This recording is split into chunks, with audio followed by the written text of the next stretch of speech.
In esports, as in life, rulers are destined to rise and fall. Sometimes, a crown naturally finds its way onto the brow of an up-and-comer, heralding a new era of royalty. As Zywoo has to shine through in a 1-on-2, he's got the first, he's got the second! Zywoo's a god! He is above anything Ashes can create!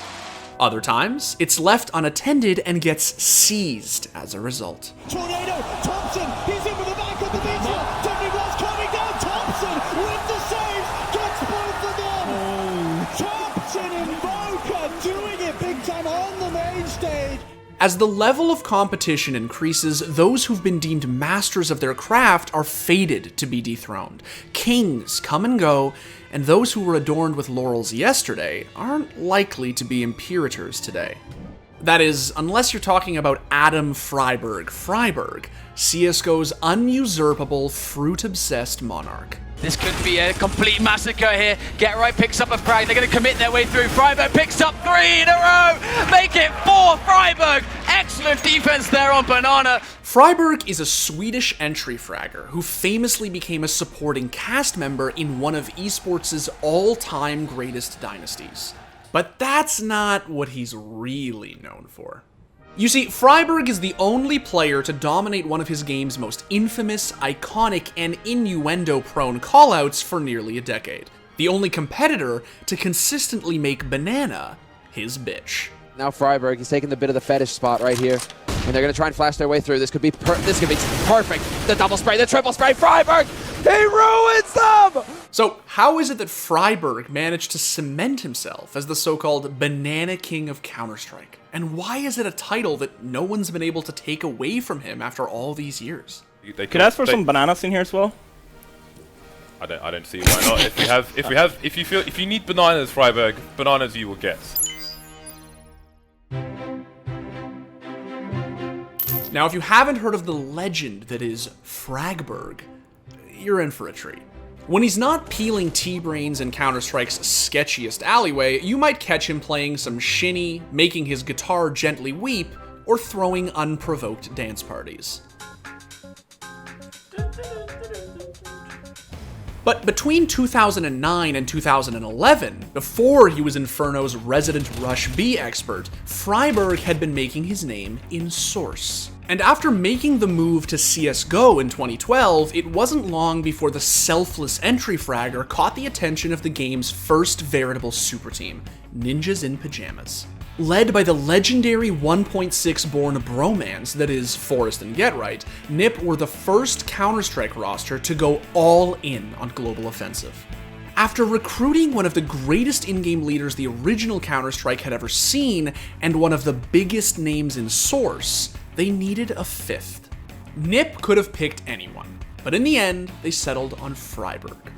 I heard rumors that Get Right and Forest and Exist were gonna start a new team in CSGO, and I've been playing a lot with them in games, mixes, and stuff like that, and I saw this is my chance to play with them. Now, why was that surprising? Well, Friberg wasn't exactly what you'd call a household name. Friberg, 1 versus 3, will get the first one with the headshot, but it's going to be really hard for Friberg to cross now. He takes out Mud, now it's a 1v1. Friberg, the guy many of you have flamed for not being up to par, will clutch that round for NIP. The question was, who is Friberg when he first joined up?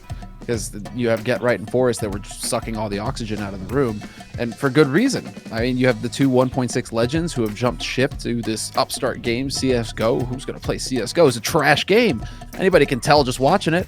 Friberg, I think he grew into his role as everybody got to know him. Everybody got to learn just who Friberg was. More importantly, Friberg wasn't your typical aim-obsessed entry fragger. He wasn't selfish or individualistic. On the contrary, for as long as he'd been competing, he'd always been fixated on helping his teammates in whatever way he could. Like, I don't care about the stats when I play. I just want like my team to win. I don't really care about how like I'm doing. Of course, I want to play good. I want to like help my team win. But the stats, for me, it's just bullshit. Like, you play as a team, you win as a team. Friberg was pretty much as sacrificial as someone in his position could get. And that's what made him such an invaluable addition to an already devastating roster. About to move out onto the balcony. They're just below us right now. You can now see them through the X-ray. Here they come into the bomb site. Completely nailed in the face by Friberg, though. Oh my goodness. That went horribly, horribly wrong. With the addition of Friberg, NiP quickly established themselves as a force to be reckoned with. On top of racking up their now famous 87-0 map streak, they made it to the grand finals of the first 5 CSGO majors. From the moment when we started playing in NIP, we noticed how good we were. From tournament to tournament in 2012, we didn't lose a single map. The important thing to understand is that even though he was far from being their star player, Friberg actually played a big role in NiP's success. Why? Well, for starters, this man was a true W warrior. Despite being as cold and calculating as they come, the second he found an opening, he was capable of tearing teams apart. This is going to be really crucial now what happens here on Catwalk. There's Friberg. Friberg! Both kills! Adrian comes in and Friberg with 3! This is it! He gets the spray! Friberg, they finally shut him down, but it's a 1-on-3! Fantastic play, the entry fragger at his best! I never thought of him as the heavy hitter of the team. I always thought of him as the follow me kind of leader, right? Getting in there, like that's when you say that he holds down W and charges forward and takes over, it's just, okay, now we need to create space, we need to create opportunity, and he is one of those classic entry fraggers in the sense that even if he isn't hitting shots, he's not going to let that slow him down. In spite of his inherent bloodthirst, Friberg was still known for being very selfless. He wasn't interested in making flashy plays. He just wanted to win and would do whatever it took to make it happen. So those C's getting into the mix now, trying to take them down. Well, actually, it's Friberg to get the first there, takes out Seized. Friberg follows with a second. We said you can't take these guys lightly, but that's quite literally the way to start things off. Can he get the hat-trick, though? Nice tag coming out. Gonna look for the follow-up. Zeus does go down as well, and Friberg with the hat-trick already. They shouldn't be getting more than a couple of kills here. The most, actually, Friberg, look at a spray here. Quad kill, all headshots, all from us. I don't think NIP can actually seal this round. It looked so good. Just a few seconds left here. 7, 6 left. Friberg goes for the kill. He's going to pick it up. If Just Exist survives, he's going to win the round. There's no time. Oh my God, Friberg, are you kidding me? They win the round because of it. They just need 2 kills here, and they will win it. For the second time, Pronex with 1. Friberg, oh my God, he's freezed and he gets both kills. Now, that's not to say he didn't occasionally take his supportive mindset a little too far. I don't fucking know, man. I want to go up. Okay. I'm blind. I see all the... Hey guys, take it. Take it. Take it. Take it. Anyway, there was one fateful street on which Friberg stood as not only his roster's ever-helpful henchman, but a hardy, harrowing hero. One perilous pathway where his penetrative talents became particularly potent. Banana. This could be a complete massacre here. Get Right picks up a frag. They're going to commit their way through. Friberg picks up 3 in a row. Make it 4. Friberg. Excellent defense there on Banana. Just as you would expect. And now Friberg, he's taking the bit of the fetish spot right here. And they're going to try and flash their way through. This could be perfect. The double spray, the triple spray. Friberg, he ruins them. Friberg gets 4! Here we go, Friberg going to get challenged king of Banana. He's wearing the crown earlier, and here he is defending his throne. It's going to be a pretty easy round again, only losing 1 man. Okay, so I know what you're thinking. What's the big deal? The guy is a beast at taking and holding one area of one map in the whole of CSGO. So what? Well, for starters, being able to dominate a crux position on arguably the most important map in competitive play is a lot more impactful than some of you silver scrubs might think. All of the great finals ended on that map. It felt like if you had Inferno as the 3rd map in a series, you were in for a banger. For you to be the particular king of a particular spot on the most important map when it goes into a grand finals, all the pressure is on you. And so when you can show up and give that performance when your team needs it most as well in a finals, absolutely, it's going to affirm your legacy as one of the greats on that map. But more importantly, Friberg's outstanding performances on Banana essentially won NIP their only major. Remember how I said NIP battered their way to 5 consecutive major grand finals? Well, as it turns out, they only managed to win one of them. And it's only because, right as NIP looked to be on the verge of collapse, Friberg decided to make the ballsiest banana take anyone had ever seen. Wolfmeister will find the shot on Exist. Friberg does return, picks off Pronax. He's still here though, and he's going for more. 2 big frags. The third man is here, however, and Friberg has to back off, but Friberg somehow opens it up single-handedly. And this could be a turning point. NIP, that has got to be shattering for Fnatic, and they bounce back from being manhandled by Friberg. And the master of Banana certainly is here. Only him walking forward and getting all 3 frags to open up that site. As dramatic as it sounds, that one epic, unthinkable maneuver changed everything. What you've witnessed in this tournament is a broken NIP team managing to resurrect themselves, and Exist picks up 2 kills. Forrest with the shot as well. Olofmeister goes down, and here it comes. 2 on 5. JW and Flusher. There is nothing they can do any longer. NIP have won Gamescom 2014. Ladies and gentlemen, 16-13. It finally happens.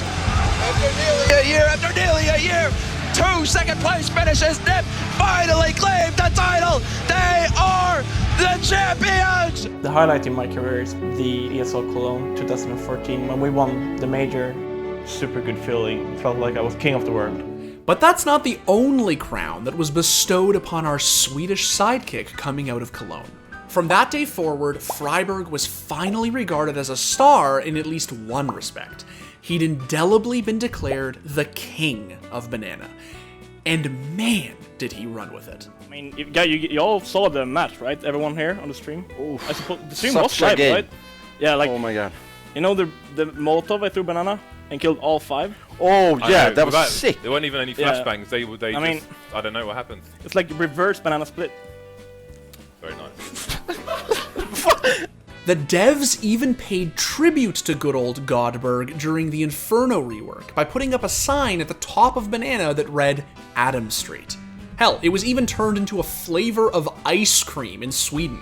Obviously, it was all jokes back then, but the whole point was that it was so predictable that it was almost, it just had to be his kingdom because that was where he was every round. You could have players where Get Right, you didn't know where he was going to be on the map, but then, you know, you always knew that Friberg was going to be in Banana on Inferno. So that one position on the map, that was Friberg's domain. And if you dared enter his domain, well, he was ready with the headsman's axe to take you out. We'll see if Astralis are brave enough to hold it this time. Friberg! Woo, the king of Banana taking down Device right away. The problem, of course, is that at some point, Friberg's play became a little too one-dimensional. And because expectations were so high for the famed Swedish outfit, the supposedly overripe Banana King began to fall out of favor with his subjects. Like 2015 was a hard year for me, where I just sat and told myself, like, I don't want to even sit and read what they're saying. I'd rather just keep on playing until I can, like, smack them back by playing good, right?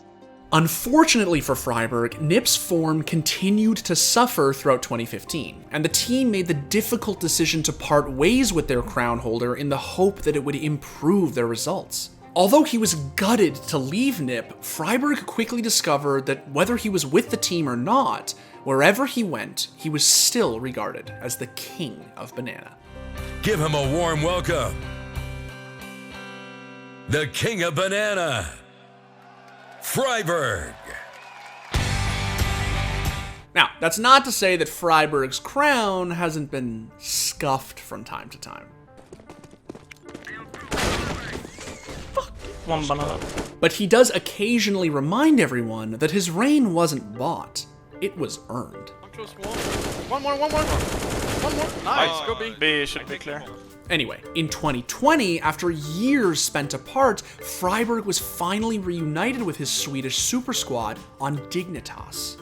And while it remains to be seen whether they'll be able to rekindle that good old NIP magic, it'll be a whole lot easier now that their maniacal monarch is back in the mix. I think the point that I had with Nip back then that was always so fascinating about that team, and that Friberg was obviously a big part of, was the esprit de corps that team had, that team spirit, that morale, that they always had each other's backs, that they were always a unit together, the 5 of them. Seeing them all reunite together under the Dignitas brand, I mean, I don't think that they're going to win any tournaments, but I think that it's pretty damn cool that they are able to get it back together again, and that I think that they are a team that can do damage. Look, there are no shortage of sprightly up-and-coming Zoomers trying to make big dick plays in the most phallic-shaped sector in CSGO. And don't get me wrong, some of them are pretty good. We shouldn't forget the fact that they struggled massively on their T side as well. Well, they're anticipating Banana from the looks of it. Got four over here. It's going to be Zywoo that rings out first. No way. Second. He's had enough. He's going to keep going through it. He doesn't really care, does he? There's 4 here again. He wants them all. Get him out of here. But the reality is that they've got nothing on Friberg. Why? Because like all great pioneers, he was the first. The one who showed us both how integral and electric of a position it is to innovate the vast majority of the meta that continues to surround it to this day.